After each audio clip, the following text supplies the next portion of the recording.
Here's to you, dear listeners, and welcome back to another episode of Metal Gear Monday's Revengeance, where you'll find your favorite conversations around Metal Gear and Kojima-related content delivered to you through tactical podcast action.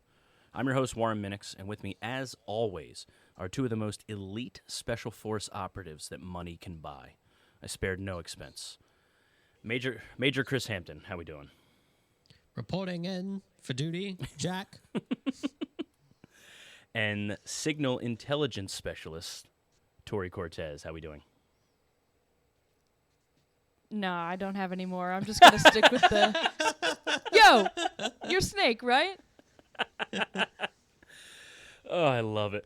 I really wanted to come up with a new one. I just want you to know that. It's totally fine.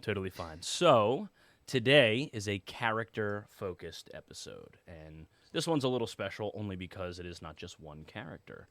So today we are going to talk about Fox, Force Operation X. So we'll dig into it. We'll get into how deep we're going to get into this because stuff does happen. But before we get started, Chris, is there anything you'd like to just say at the top of the episode? Yeah, I would like to shout out Matt, our audio editor. Thank you so much for the awesome work you do on the show. Also, go check out his band, Pale Lungs. They're going to be dropping some new music soon. Also, we got a new thing in the Discord going on, don't we, Warren? Yeah, we do. A little video game club, like a monthly video game club's getting started. Hell yeah. So, Alessio is steering the ship on this project, but basically, each month, members of the Discord are creating a poll. You submit games that are, I think they're going to do under 30 hours for the entire month. Yes. For this month, they're doing under 10 because it's half a month now. But everybody submitted a few games. We made a poll of these and voted on the poll. And now everybody's playing through Shadow of the Colossus together. And it's great because it's very conversational. And it's like that chattiness about Metal Gear Solid that you all love, but about other games. So if you're interested in doing that, just throw us $1 and hop in the Discord. Yeah, because it could turn into future hosty stuff if it turns out to be something a little bigger than just, us club members having fun. Right. So, Tori, what do you have to bring today? Yeah. Well, if you're hopping in into the Discord at as low as $1 a month, you may as well bebop around, as I'm going to borrow from Chris, and find some other creative works that are going on around there. We've got a lot of creative people there in the Discord, one of which would be Mr. I'm going to say Jason CZ for now because I'm not 100% sure how to pronounce your last name, man. Jason of the Black Pond. That's right. Could you, resident Russian expert, could you give me that? Chorny Prud. You mean nice. Jason Sharzniak? Nice. Yeah. That was pretty good. Yeah, that was really good. In any case, Jason and wife, if I'm not mistaken, have a wonderful little Twitch channel wherein at least one of the things they do is play through the Metal Gear Solid games. I think Jason plays and Allie provides the very colorful commentary. It is a trip, and one of the ways you could get on board with that is hopping into the Discord with us and finding out when those are scheduled. So good job on that, Jason and Allie. It's an entertaining watch. I do love, and they're Fridays they cook. Remember that. That's right. Thank you. Fridays they do like a cooking episode, I guess you'll call it, like a cooking stream, and it's really fun to watch. I haven't been able to watch them live because of when they drop, because I'm an old man that goes to bed very early. So, but I catch them on the rewatch. So, but I've had a lot of fun watching them. And do you want to do a little shout out? Yeah, I'd love to do a little shout out. It's time for the perhaps now infamous Where's your coffee pot? There it is. It's not, I guess that is basically the size of a pot. It looks huge. Either It your really, hands are very it's bigger small. than your hand, yeah. How tall are you, Tori? I don't know. We're gonna find out. Have you worn a Darth Vader helmet sometime in the near future? No, but I really want to know how you guys are gonna science your way into this one. We'll find a way. We always do.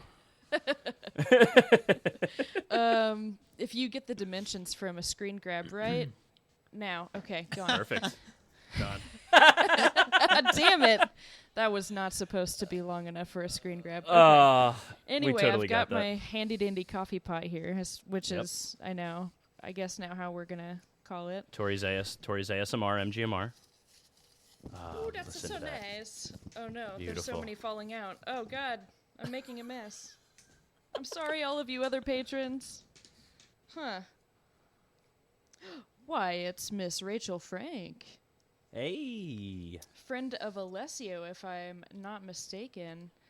Hi, Rachel. And patron of about 2 years, it looks like. So thank you so much for sticking with us, even when your boy had to move on to bigger and brighter things. Yeah, thanks, Rachel. Yeah. Shout out. Cheers to you, Rachel. Yes. And then I'll throw out a little, I guess I'll say a thank you, since the community has been very open and very welcoming to New Jack City chiming in here on the show. New So, Jack City. Yeah. I've had a couple of good conversations outside of the Discord with just people chiming in through Facebook or Instagram. And overall, it's been relatively positive. People were they were surprised, but also like, oh, you're the observer guy. You're fine. Like, we know who you are. So that was kind of nice. Yes, But yeah. I am the observer.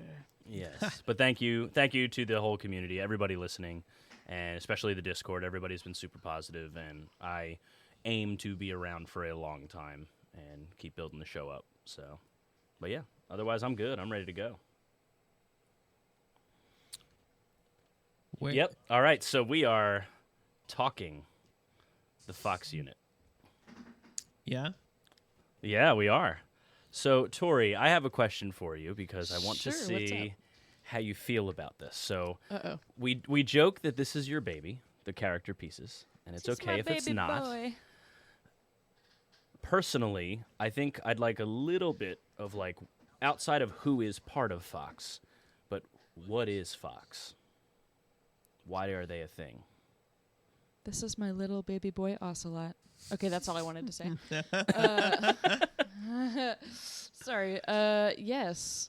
The Fox unit is put together by Major Zero, correct? I think he's the Yes. founder of it. The sole founder of it, or did he co-found with the boss? My understanding is co-found with the Okay. boss. So the boss and Major Zero co-founded the Fox unit. Yeah. Which I don't remember if you already went over this part, but this is a CIA covert operations group, and which is interesting because if you harken back to episode 1, in the days of the boss, I'm just remembering that the CIA totally fucks her in so many ways. Just so many ways. So it's I think that's interesting. what the CIA does. They just fuck Yeah. things Yeah. Okay. So, like that. so I never realized this either. We didn't talk about it on last week's episode or last episode that dropped. When we're talking about the virtuous mission and moving forward, they basically pulled the same trick on the boss again. Even though it's true, they basically said, we had nothing to do with it. The boss did everything. yeah. They literally pulled the same gag twice. This time it Yes. just happened to not be like it actually was true. Maybe she got that from them doing it to her when she was in the coma last time. It could be. So I never Could thought be. about that, but I forgot to bring it up when we recorded that last episode. Oh, that's a because good point. it is interesting how it's just like they have like a 4-page playbook. And they were like, well, no we shit. can't shoot it, we can't turn him into a spy. Oh, we'll do the old only they handled it and America was not the problem. It's very interesting. What a tactic. Yeah. So, Tori, who make up the Fox unit? Well, the Fox unit consists of none other than your boy Major Zero. Sing it! Paramedic! Let me hear you. Coming at you with your boy Naked Snake, and you know the one, the only, the joy, the boss. Oh shit! Now we talked about the boss already, so we're gonna put a pin in the boss from a previous episode. We'll get back to everything about the boss when we get to the end of the game because we're gonna learn a lot about post-Operation Virtuous Mission for the boss. The one caveat that we talked about off mic is when we talk about Fox, I think the big piece is Fox did a lot of shady shit during this timeline, and we really don't want to talk too much about the other stuff that Fox does that isn't part of what we now know as Operation Snake Eater. So we're probably not going to talk about XOF. We're not going to talk about Cypher and some of these other parts where we even learn in Metal Gear Solid 5 that shit was happening at the same time. Like, we're not really going to get into that today. So this isn't like a crazy conspiracy theory episode. The Fox is a relatively boring group when it comes to Metal Gear Solid 3. They execute Operation Snake Eater, and that's when we get Big Boss, and that's when shit gets wild. So it's just a little caveat because I already had a few people of like, so how deep are you really going to get into this? And I'm like, not deep at all, because it makes for a lot more fun when we get to your Peace Walkers, your Portable Ops, your Metal Gear Solid 5s, your Metal Gear Solid 1s, where we might like dabble about who they are, but really it's not something we really want to get into at this time because it takes away from Metal Gear Solid 3. So Hell yeah. Caveat out of the way. That's in the parking lot for later. So, who do you want to start with first, Tori? I mean, we could just start with the one that's at the top of the list. Tell me something, Sigint. What's that? What does Sigint mean, anyway? It's short for Signal Intelligence. Signal Intelligence? Yo, I don't Snake! know. Nice. Nice. So we're going to talk about Sigint.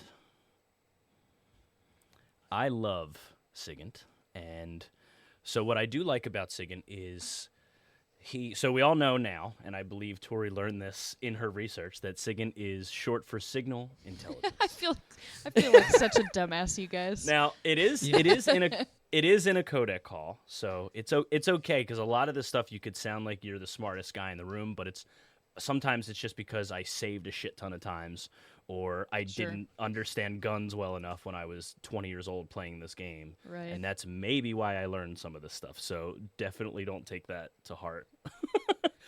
But right, the long and the short of it, dum-dum. yeah.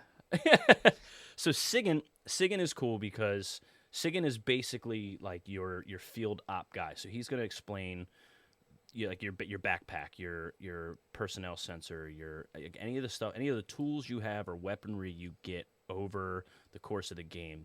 Sigint is your guy. A new camo, he'll explain to you why it was either designed that way. Like, he's obsessed with the Choco chip. He named that one. So, like, that's a big thing. And he goes into, like, small little details about it. So, as far as gameplay is concerned, you know, he'll go into the Cobra unit, like, how they came about, or at least a very couple of lines. And the thing that's interesting about him is I very much enjoy his relationship with the other members of the Fox unit. So we talked about in previous episodes of just like, how did these people meet each other? And Zero got to like handpick this team. So why Sigint is a pretty good question, and we have it in our notes here. And it's very interesting that we learned that Sigint was, I guess, like a problem child, quote unquote. And when we sort of push Sigint's like buttons for that, he basically says like, well, I mean, I'm black, and you know, it's a pretty racist world out there, and I think it's still going to be racist for a long time. And here we are in 2020, that stuff is getting wild, and it's very interesting that he says Major Zero was a good guy and believed in him for his skills. Yeah. What happened? I'm just Right? kidding. We're not talking future stuff now, but what Yeah. happened? So yeah, so he's just he's a very interesting character. I like the way that it does suck because we don't get enough of these characters in MGS3. Especially Signet, though. Yeah, the caveat has to be out there because he does become Donald Anderson, right? He does become someone that's a giant deal in the lore that is the Metal Gear games. But in this moment, he's just a guy that talks about guns and equipment and maybe the occasional, like, sneak a shot over at Zero or Paramedic. Like, they'll argue over how cool a camo is versus if it's even effective at hiding. Like, it's a bummer that as we're going to keep talking about these guys, but they don't really they're not fleshed out as much as, say, the Cobra unit, and they're just bosses, right? You would think your team are like they're your best friends. They're the ones that you're going to be talking to, and technically they are in your unit. Naked Snake, he might be the most famous of the Cobra unit or the Fox unit, but it's very interesting that you have to really do calls on calls on calls to even get like some interesting feedback to find out who this guy is.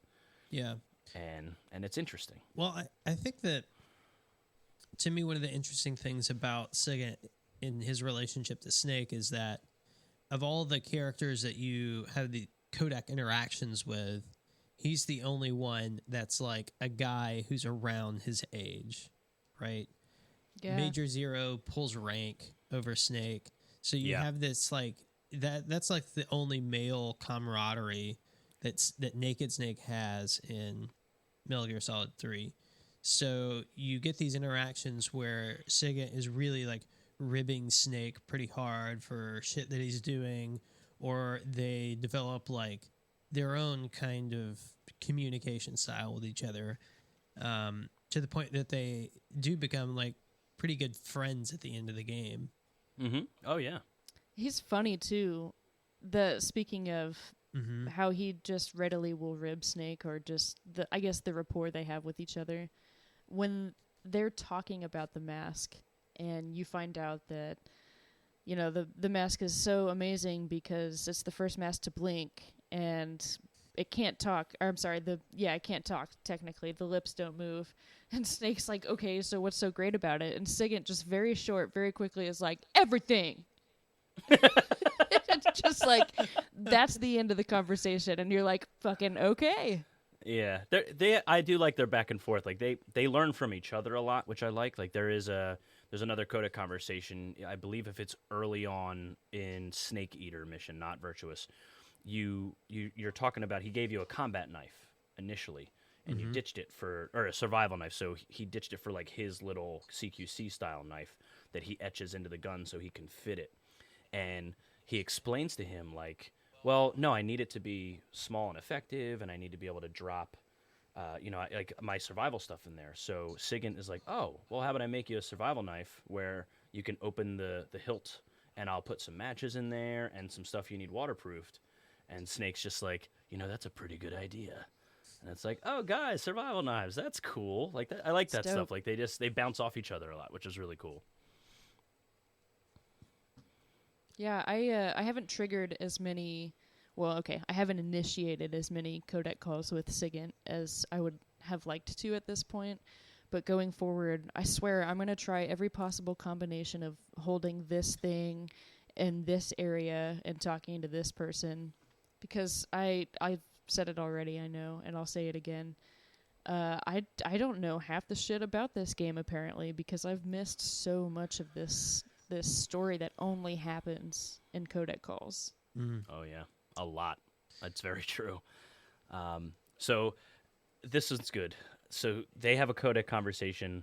Snake finds a cardboard box, and Sigint is basically like, well, I mean, it's just a box, right? Like, what?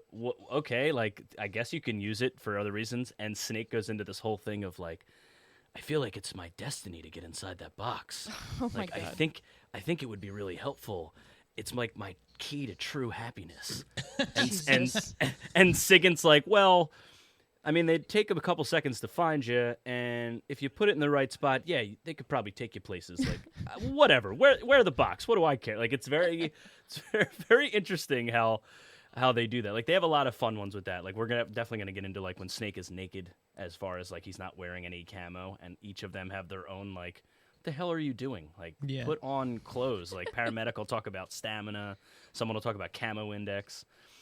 It's very good. I do think the famous one that everybody at least knows is that we're gonna have to cue the audio. Sorry, Chris, but Oh yeah. the bad dream codec call where Snake wakes up and has a bad dream, and DARPA chief Mr. Sigint himself has to explain to him about how he had a bad dream himself, and it's basically that he had a dream that there was a tank made completely of shit, and he would shoot things, and everything it shot turned to shit. So then the whole world was just a big pile of shit. And then he finishes it with like, well, it was just a dream though, right? Okay. And that's it.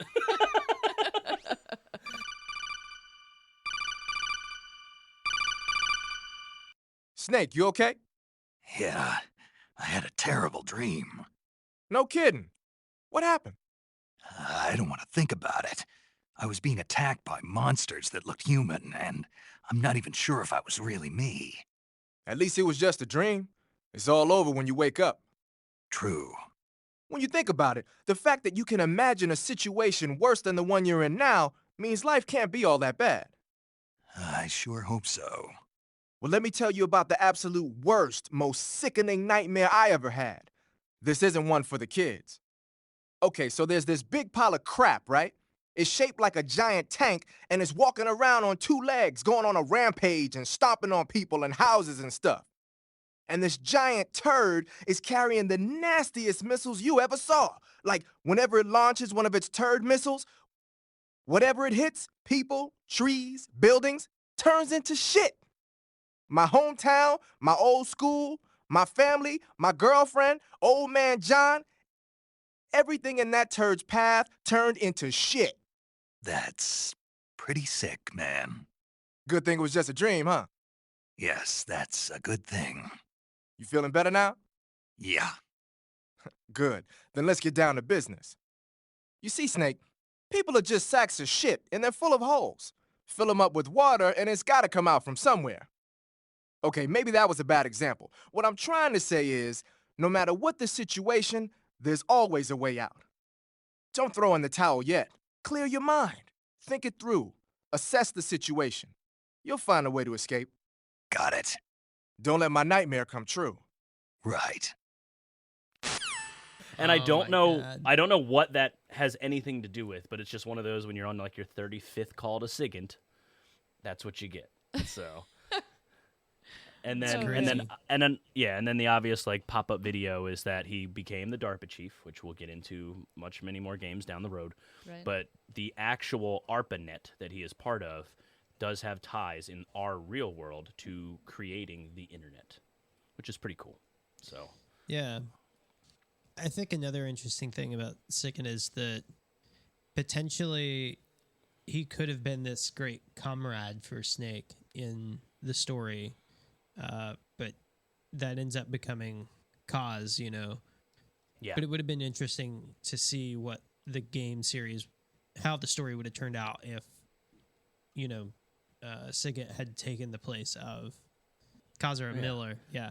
Oh. it would have been a very well. I guess maybe not at all. I mean, it would have been a different game, but we do know what the DARPA chief ends up doing. Well, So it's not like he's a good guy too. You know what I mean? I feel like Sigint and Snake had more of a equal kind of relationship, whereas Kaz Definitely. was just, in a way, a bit of a bootlicker. So Yeah. Those binoculars of yours. yeah. I do love Kaz though. Yeah. I will say that when we get to Kaz, I do love me. That'll some be fun to Kaz. talk about. Yeah. Definitely. Can't wait. So, I think we can move on. I mean, we're gonna chime in back and forth to both of them. Oh, for sure. Yeah. It is interesting though as we keep going through that final scene when we get to the end of the game, how each of the characters in that room interact with the now labeled Big Boss, Right. and most of the Fox unit, which includes our Mr. Sigint, he is very reserved, no words, barely looks at him, just because they're well aware of what happened. And they're part of the unit that included the boss. So it's very interesting how they they play on emotions and expectations even at the literal last cutscene, and they take these characters and do something good with them, but it almost feels too little, too late at that point. At least for MGS3. Yeah. So I'd say moving on. I am interested to talk about Paramedic.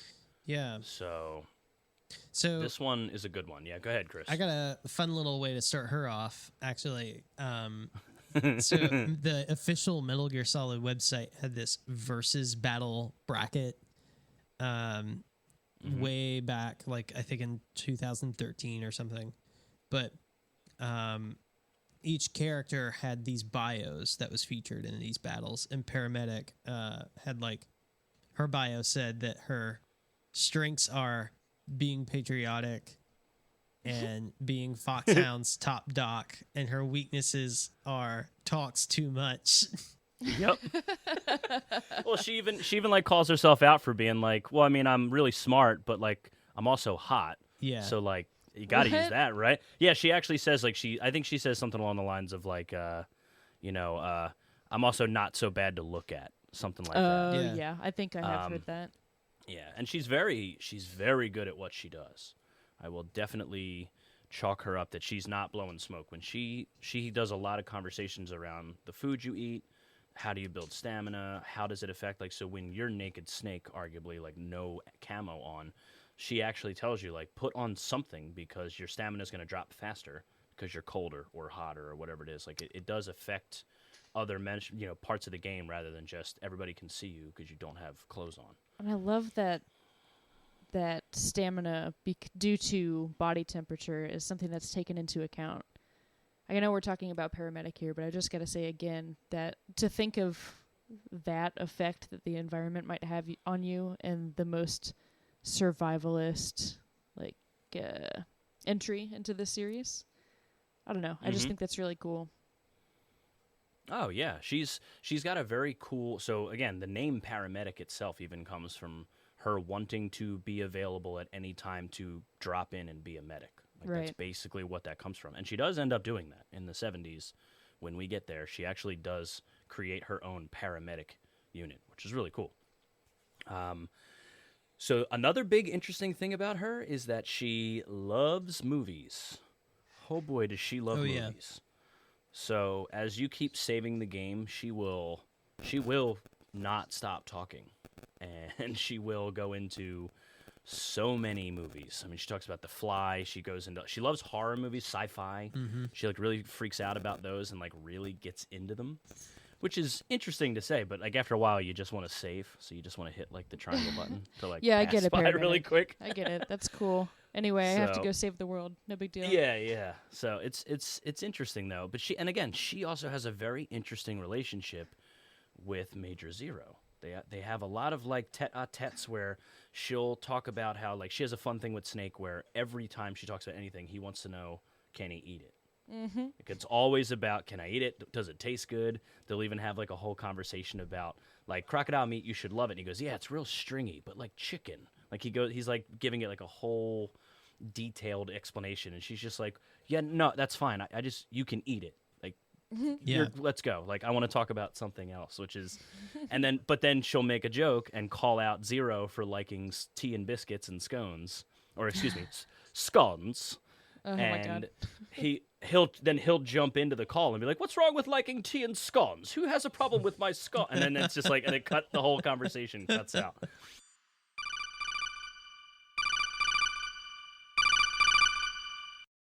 There's nothing strange about the Major. My tea's gone. Who drank it? How am I supposed to have tea time without tea? Well, not too strange, at least. Hey, my scone's gone too.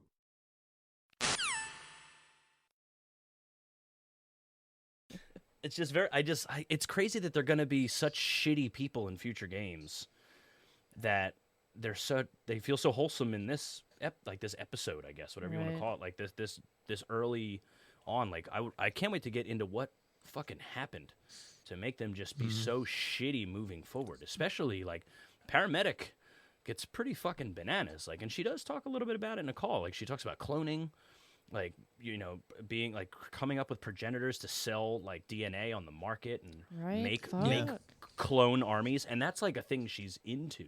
Damn. This isn't like she's Jane not like, Doe. oh, it'll happen. Yeah, she's like really into it. And the big elephant in the room is, or at least it was a few years back, is paramedic like Dr. Clark from MGS 4, and that was like a big effing deal of like how the hell would like it seems like it would be, and they never actually proved that Dr. Clark was a man, a woman, at the time, and they obviously went into it, by the time Metal Gear Solid 4 and then 5, like they've answered that question moving forward, but there was a lot of theories like over the years of like, because they actually only said that Dr. Clark was a man in America.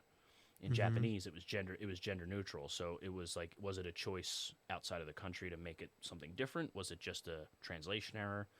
But you know how people get. I mean, we're gonna find out on Twitter what I screwed up in this episode alone. Yeah. So Godspeed, Warren. yeah, but it's I don't know. Paramedic's cool, but again, these people just become really shitty. Like they do some really fucked up things in future games. Well, I can't. I think it speaks to the kind of work that they do, right? And as the Fox unit, they're doing the dirty laundry of the CIA, who's like Yeah. doing the dirty laundry of yeah, the they're a government. ragtag group. Yeah, they're the A team for the CIA. Yeah. There's an interesting poster. Whoever wants to draw that. Oh, that would be good. Oh, yeah. That would be good. It'll be interesting though, Tori, because you're playing the PlayStation 2 version. That later in the game, there's this part where Snake has a nightmare, and it's about vampires, and it's because Paramedic keeps talking to him about vampire movies, so he blames her. Yep. That's awesome. Oh, he definitely does too, which is amazing. Yeah. Yeah. I love continuity stuff like that. Yeah. All right. Well, I do. Yeah. So she's a very interesting character, and that's the thing. She's so wholesome. I actually really like her in this. She's always worried about Snake, and she's always worried about his well-being, and honestly, even the well-being of others. She does try to say, do the right thing about how to take care of people or how to move forward with the mission that is about self-preservation first, things like that. Right. And she just becomes something that she isn't. Very similar to our boy Major Tom, Major Zero, or O. Hold up. As we Are we eventually moving? get there. Are we moving to him right now, or? If you want to stop me, let's go. What else you got for me? Yeah, just a little bit more about Paramedic. Just some fun Please. stuff. Yeah. I'll just, I guess, You got go some out of fun them in the order facts I see for 'em. us? No, just some moments that stuck out to me as being particularly fun. Like this call that I might have you cue in which she talks about calorie mates and their influence on the geisha community in Japan. So this codec call started out for me with, I see you have some calorie mate, and Snake at that point, since I'd allowed him to eat it, says, yeah, that stuff is really tasty. And she's like, yeah, well, it's got all your nutrition stuff. And he goes, okay, but what is it? And she gives him shit for not knowing what it was, even though he ate it. And then they go on talking about how the calorie mate is used by the geisha community to like maintain all their nutritional needs without adding a bunch of poundage. They can keep their slim figures, And this conversation ends with Snake going, wow, you know a lot about Japan.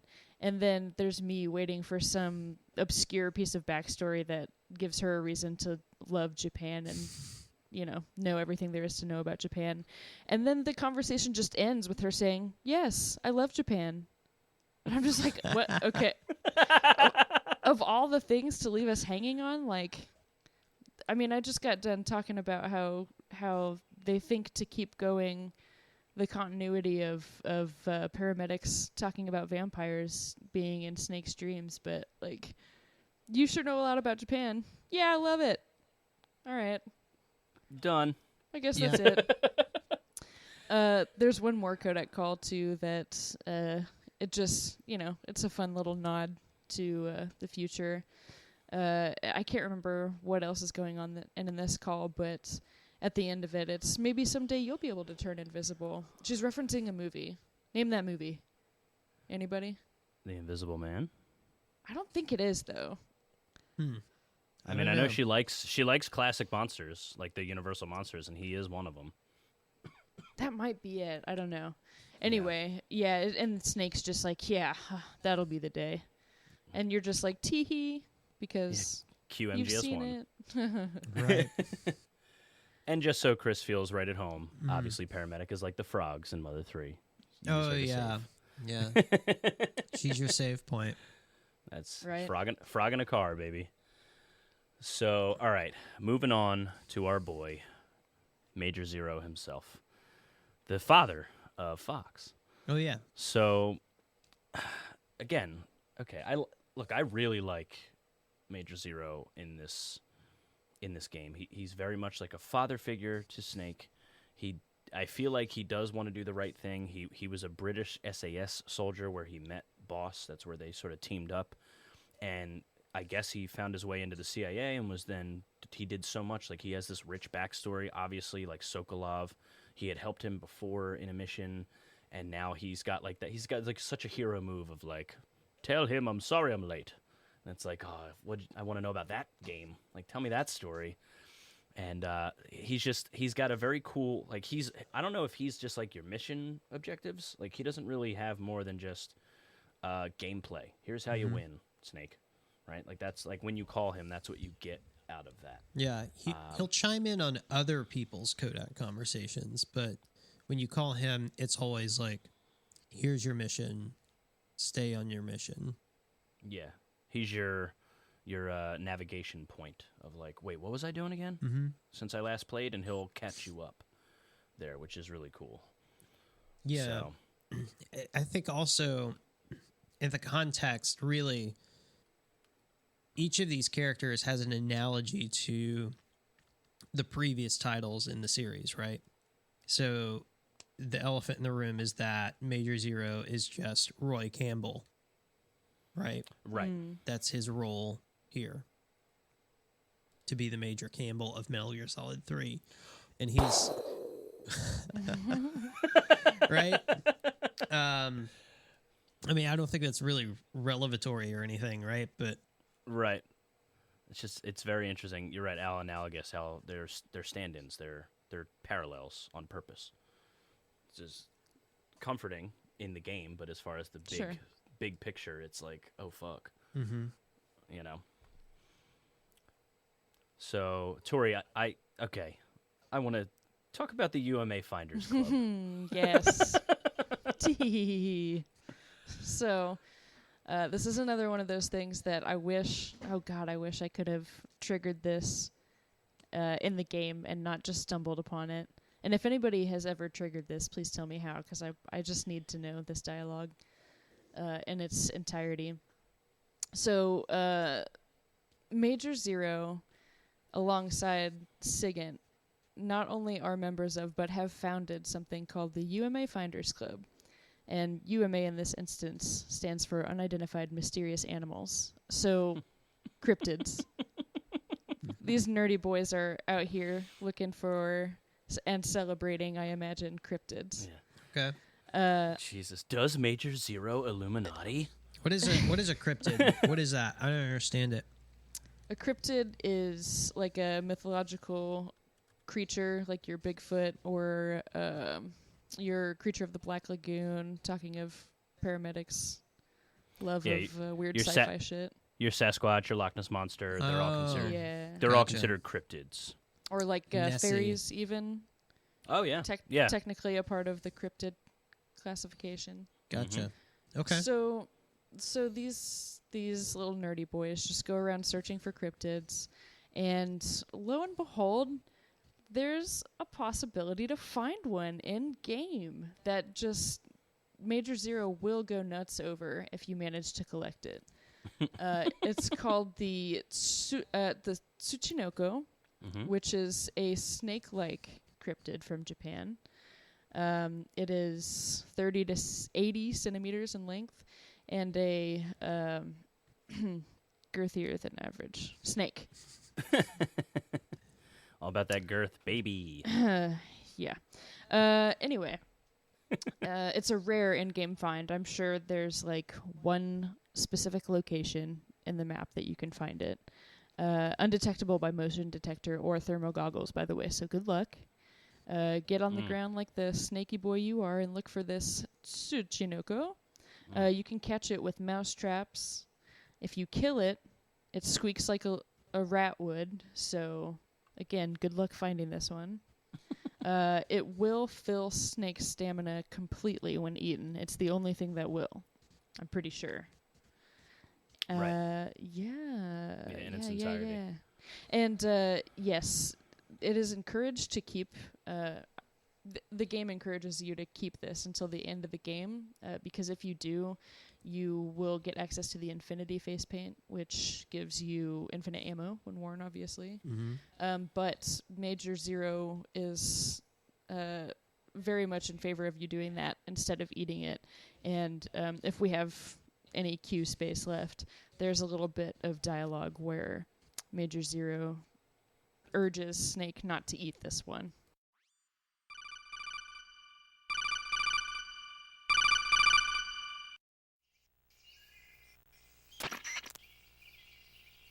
Snake, you caught a Tsuchinoko. What? Is it true, Snake? Yeah. Way to go, my man! You really are the boss's apprentice. Yes, it looks like sending you in was worth it after all. Hurry up and finish your mission and then bring it back to us. Under no circumstances are you to eat it, is that clear?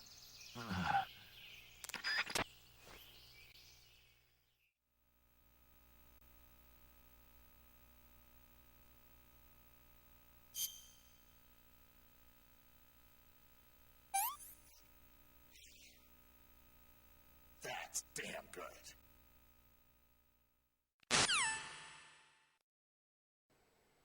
Right. It's funny you bring up the Infinity Face Paint. There is an interesting thing with Signet. We don't have to cue it or anything, but when they talk about the Patriot, the gun itself, which is naturally infinitely ammo, when he's explaining it to Signet about why the gun's so special, he actually says the reason why it has like the drum barrels is because they're shaped in an infinity symbol, and that's why it never runs out of bullets. And Signet just goes, "Yeah, that makes sense," and then the call ends. It's nanomachines. Yeah. It's infinity. Whatever. So then Major Zero, and again, we're only going to touch surface scratch. But Hold on. Well, go ahead. I do have a question though. So, what about all the white girls that have the infinity symbol on their like foot? Does that mean they can run infinitely fast? That would be my understanding, Chris. Yeah. Or they too have infinite ammo, so you should run infinitely fast away from them. Infinite kicks. Yeah. Just infinite power. Just some like Chun-Li shit going down in the streets. Thighs for days. Uggs to the face. Times infinity. Live, that laugh, seems love like this. Yeah, that's a brand deal if I've ever heard one. I just heard K.O. Yes. in my head.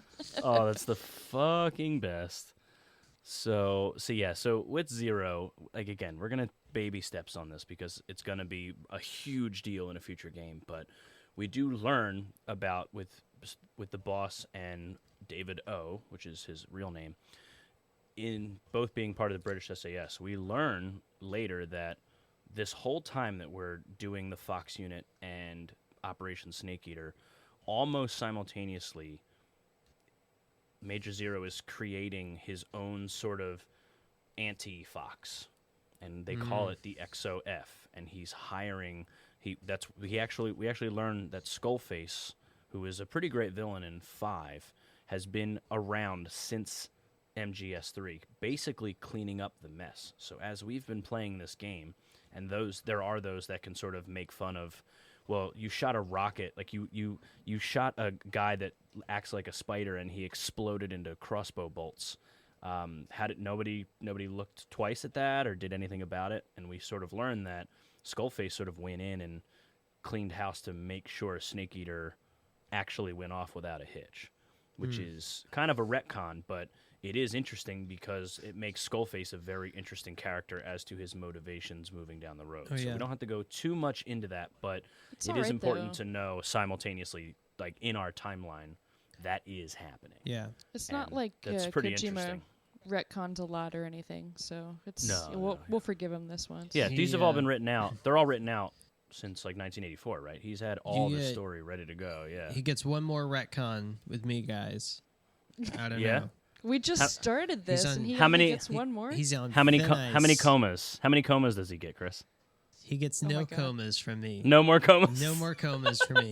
There's already been one coma. Technically, By the too, if you way- go pregame. Before we move too far away from Major Zero, I do just want, because you mentioned this recently, Warren, the fact that his code name Zero comes from O. I can't believe we glossed over the James Bond whole fucking freak out that Major Zero has in one of the codec calls. Very true. And as a Bond fan, I kind of agree with him. If it's in the 60s and you don't know what James Bond is, that thing It's is not. I don't know if that was the problem so much as Snake was just like, well, I don't see what the big fucking deal is. right. Yeah. But I mean, again, he was a British soldier. Like that is. Yeah. That would be way more of the jam. I guess if we were to argue in America, Bond didn't get big until Goldfinger. So maybe it wasn't that big of a deal. Maybe it was like a brand new movie. Snake's been training, getting his ass beat by the boss, developing CQC. So maybe he didn't get a chance to see it yet. Maybe. I just take this one as another one of those that you were talking about, Warren, where they've established a rapport with each other and they like to Yeah. give each other shit. And my favorite thing about this conversation, and I've heard it 100 times, but Major Zero gets so butthurt about it that he goes, "Oh well, I understand. Not everybody could bed femme fatales the way James Bond can. If it's about the hanky panky," at that point, Snake's just like, "Major." I mean, he kind of proves us right because Snake and Eva, spoiler alert, they never really get down in Yeah. this game, and they totally should. There's, Especially, I think, especially later in the game where it's probably real. I believe that's up for debate, according to a very, very early conversation that took place in the Discord, and I don't even remember who it was anymore. But that was up for debate. We could reinvigorate this. We could reprise that whole conversation. I'll Do they say get it we'll. on? I'll say we'll. Worst case, we'll put a pin in this because I do think there's a little bit of a touch in it in one of the most recent seasons coming after this. We are going to learn a little bit more about what went on there. And I think This there is- might be an answer to that question. This is why you don't make assumptions before you finish the series, Tori. God. Yeah, damn it. and that's okay because I made the assumption too, and I know how I felt at 20, what I would have done in that cave. So I get where he's coming from. You're just saying, talking about the cave. yeah. Well, by that point, I'm saying Okay. much later in where I think it's a little more genuine at that point where there's a lot of game already played, a lot of saving each other's asses and doing the right thing for people. She's already sort of saved him from a really dangerous encounter where True. he probably should have died. You know, things like that. Just stuff happens. Good point. Where I'd maybe believe it a little more there. But when we get to the gameplay, and we will learn a little bit more about Eva towards the end of this season, as well as in a future game, how her choices impact future events in the series. So we will get Word. there when the time comes. Yep. I do love, we'll finish up with Zero a little bit here. So I'm obsessed with the British spy thing that he is. And every once in a while they tend to like kind of dig at Snake for being an American, which I thought like the boss and he were like the only ones that weren't American at that point. Yeah. But like so there's a conversation between them where basically Zero is saying that Fox leaves nothing behind, right? And they sort of say that about the Cobra unit too. Like you're trained that this is so secret that they can't know you're there at all. And Snake makes a joke of like, well, yeah, even when I go to the bathroom, I bury that shit real good. And Zero is just like, you do what? He's like, I bury it. He's like, oh, you Americans are so generic. He's like, take that with you. And he's like, I have to do what? And he really means it like that. He's like, they're so sloppy. Like, you just don't know how to handle anything. He's like, you should be carrying that like around with you. And it's like a thing. And I didn't know that. I thought British would have been the other way. I thought they were much more. Part of your mission is to demonstrate to the brass the core concepts behind Fox. Leave no evidence. That's the essence of Fox. And avoid engagement with the enemy. Understood. Not only that, I mean leave nothing behind, including weapons, equipment, footprints, sweat, even bodily waste. Yeah, when I do my business, I bury it good. What? What's wrong? That's the American way. American way for what? To handle defecation. You're going to bury it? Yeah. Bring it home with you. What? That's what we did in SAS. Mm. The US Army is sloppy. They do things well, but not perfectly. Here in Fox, we're doing things my way. Got it? Yes, sir. What Like do the you smell do of that won't alert guards to you. with your You would think. Yeah. Or maybe it helps. Maybe it helps with maybe it helps with staying part of that forest environment. You kind of fit in better because the smell would be hopefully like that from all the Shit, other human stuff going fecal shit. on. Yeah, why not? That's what the smell would be. Clearly, I don't live near many forests, so Well, I mean, it would be gamey considering all the snakes and rabbits and yeah, fish stringy and gators. chicken meat from Crocs. Yeah, definitely. And then my last piece is I like I said we've established that they tend to have a very good rapport with everybody, and after the Halo jump, you could actually sneak a conversation with Zero and Paramedic where they kind of knock Snake for his not so great Halo jump, considering even though it was the first one, he could have done better with whatever. And Snake sort of like knocks himself out. Like he was like, "Oh, it was successful." He's like, "I mean, who loses their bag and misses the drop zone by 500 meters or That's whatever?" a good point. And he says, "Well, it's never been proven," but he does go into a whole thing about how the boss did a lot of work around the Halo jump, creating it with, I guess, not Paramedic, but like how Paramedic kind of chimes in, like she was the instructor on everybody that decided how the jump is done and made, and she did all these studies. So they just keep building up this character, the boss, not from Snake's point of view, which is interesting because Snake is in love with the boss. Maybe not, sexually, but he like that is his supreme person, right? Like no one's better. Half of his life he feels he owes to the boss. But it's very cool to hear these other people that don't just know stories about her. She has like a real past of why she is like the fucking G, like why she's earned that respect from basically everyone. And we even see it from like Volgin later in the game. He'll say we got to do a thing, and boss will be like, "We got to do what?" And he'll like back up, like, "Whoa, I wasn't saying that now. Like it's okay. Like we can do it your way. It's cool." Like I like that kind of stuff. Again, it's world building, but it's all through. Of course, we all make fun that it shouldn't be in emails and all that shit, but sometimes that stuff is the best way. I don't need to see flashbacks of the boss being a badass to know she's a badass. Right, yeah. You know? I think it's interesting in this the versus battle description for Major Zero. It says his strengths are master manipulator of the Oval Office. He is. That's very true. Holy shit, that is Yeah. a very good way to put it. And we're going to get into that a lot Yeah. in future games. He really is a fucking problem when you really go back. Yeah. Weaknesses are big boss, slowly consumed by power.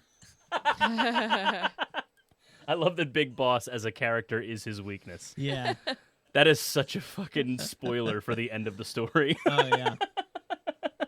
Well, That's all right. We have what, 11 seasons before we get there, so we got a long way so to go. most till of we get our to listener MGS4. base has already been there, I think. Oh, well, I Oh, would yeah. hope so. And especially, it's not even the last game to come out, so it's an Yeah. old game at this point too. So that leaves us one left, guys, and that is John Doe, Jack, Naked Snake. John, Jack, Naked, Mm-hmm. Doe, Snake. Yep. Doey Snake. John. His name is my name too. There's, So- That was dumb. Yeah. do you- We're still building a rapport, Tori.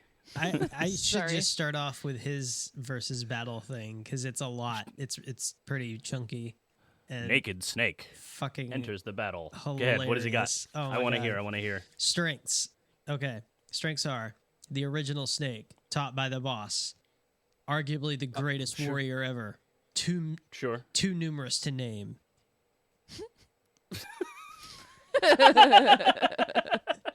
I like that they listed 4 or 5 of them before getting to that point. Yeah. Weaknesses are Eva, cigars, Yeah. nukes, That's nukes. and then the last one is disillusion from battle and betrayal. Dude, I love the spoilers. It's so good. All right. Featured facts. There's a few of these. So, Foxhound founder and genetic father of Solid Liquid and Solid as Snake.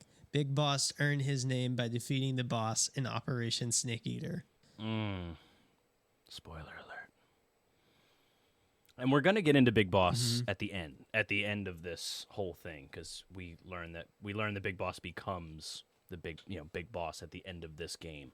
Yeah. So we're definitely going to touch a little bit about what's going to happen in the future. Not a ton, because it does ruin some of the plot points in future games. And I will say half of those I don't remember. Like, I know the big broad brushstrokes of story that happen about certain characters, but I don't remember like the little intricacies of what, like, something like this that we would get out of doing a cool character deep dive on a portable ops, or Peace Walker. When we get to Peace Walker, I'm pretty excited for that one. I remember really trying to push that on other people to play, because it just, for some reason, since it wasn't on PS2 or whatever, people were over it. And I was like, guys, it's really good, but we'll get there. So, yeah, Naked Snake, who will eventually be Big Boss. So a lot of the interesting stuff in this game that we know about him is us playing the game. So obviously he's going to be a badass soldier that kills the Cobra unit, finds a way to stop the boss, stop the Shagohod, all the stuff with Sokolov that we're learning. Apparently a secret friend to Ocelot, even though they're enemies, but he still wants to help him by explaining why his gun is a piss-poor example of a gun he should be using and all this kind of stuff. But it's very interesting to learn that. So when the game came out, as far as the timeline within it, so Snake is probably like 20, 30, I'd say, because the game's 64? 24, 25? So he would have been, he'd probably be closer to 30. I think he's 1935 is his birth year. And he met the boss when he was 15. Yeah. So it was like half of his life, and I guess that's what he means when he says half my life. Maybe he meant half my lifetime. Maybe he didn't mean his actual life in that. We'll get to that in a story episode. I definitely took that the other way, but now the math is literally saying he's known the boss half of his life. So maybe that's what he meant. But again, and he met the boss while fighting in the Korean War. Mm-hmm. So we won't necessarily, call you out, Tori, but the snake is not so green as we sort of think he is. Nah, he's not. I'll eat my words now. Now, he's not holy shit, right? He's not like a giant badass. But again, he fought in multiple wars. We did learn that there was a little bit, like, he was a Green Beret for years. He did pretty fight decorated one at that. Yeah, he has a Korean service, right? He has, Vietnam service ribbons. He's got the Army Achievement ribbon. He's also a good conduct. He's a good boy. So that's important. And Defense Distinguished Service ribbon, that's like DOD. Yeah, that's like DOD shit. Like he's basically, it makes perfect sense why he becomes Big Boss at the end of it. The boss had a really good fucking plan for him, and that's the one thing we've talked about it before too, is the will of the boss, right? That 6 different people think 6 different things about what the actual will of the boss is. At least that's my understanding of it. It's the big dispute that causes all this conflict between these friends right now in the game who rely on each other to get through the challenges that the player faces. Mm-hmm. Right. And when the boss was around, everything was so much more simple, wasn't it? She was kind of the glue that was holding everything together, right? Right. It was... Yeah. Do you think that's why they put her in a white suit at the end? I don't know about I'm still that. thinking that's it. No, that's a David Bowie thing. Yeah. No, I don't man, care what anybody says. She's glue. I'm she's, convinced of it. Yeah. Yeah. That sneaking suit is so fucking dope, though. Just everything about that suit looks so good.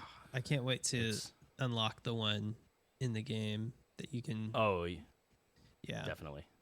Yeah, I'm looking forward to that. So yeah, he was involved in that Bikini Atoll test with the airborne detonation of the hydrogen bomb, which was similar to the boss, and they both sort of had that sterile piece. So obviously, a lot worse could have happened to Naked Snake being involved in that, but he just got like, I'm sterile now, which is apparently a very small, as far as a threat of what could have happened to you.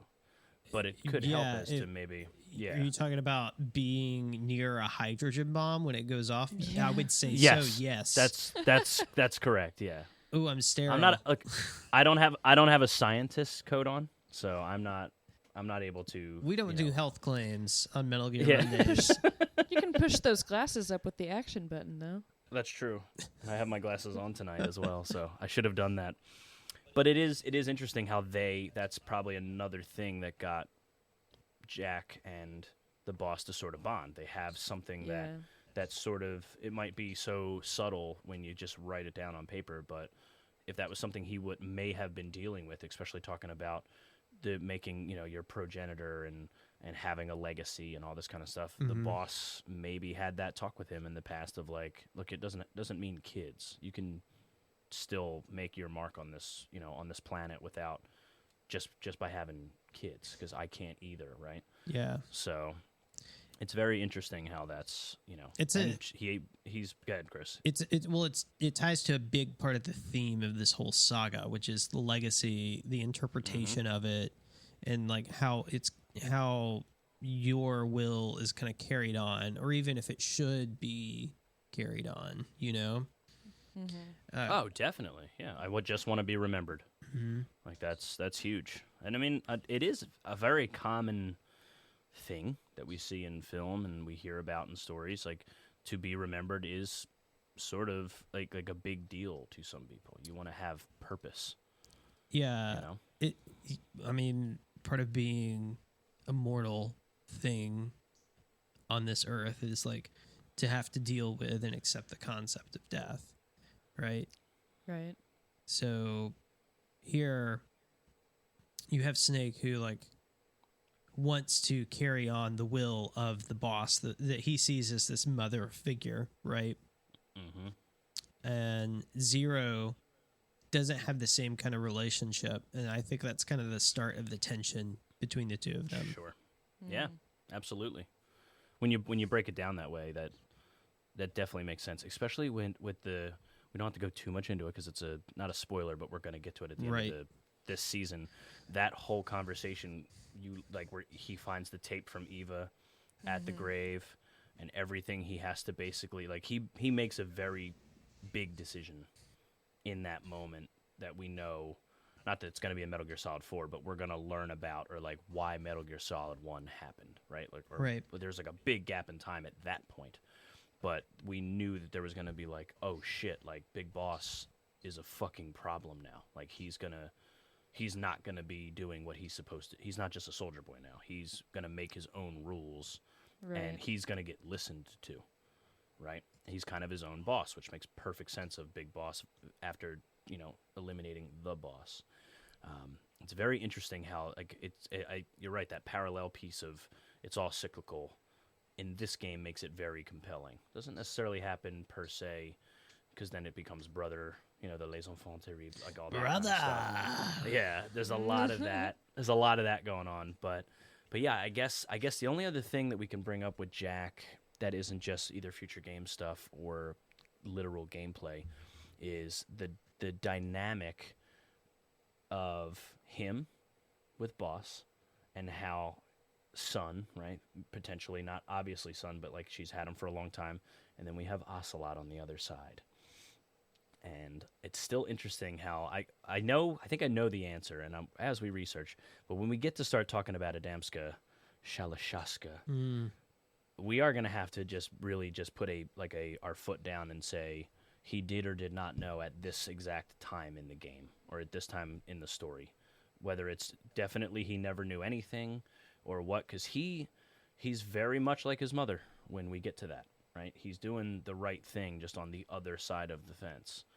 And you guys are getting me real eager for Metal I Gear know. Solid 5. Yeah, there's some good shit. There's some good shit in there. It just sucks that that game wasn't finished. Yeah. But, I hear, yeah. I hear pitchforks clinking. The crackle But, of torches in the wind. but as far as we have for Jack, and even just the Fox unit as a whole, is there anything else we want to just round table sum up before we sort of just push to the end of this? Just because there's a lot more we can bring up, but again, it's talking in circles around the gameplay or not Metal Gear Solid 3.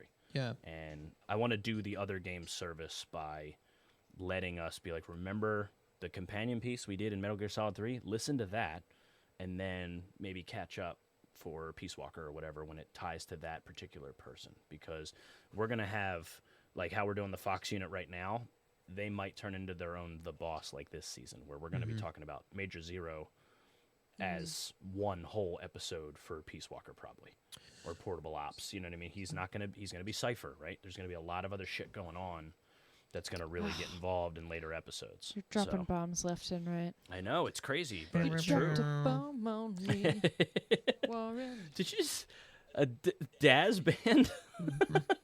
Sure. I love it.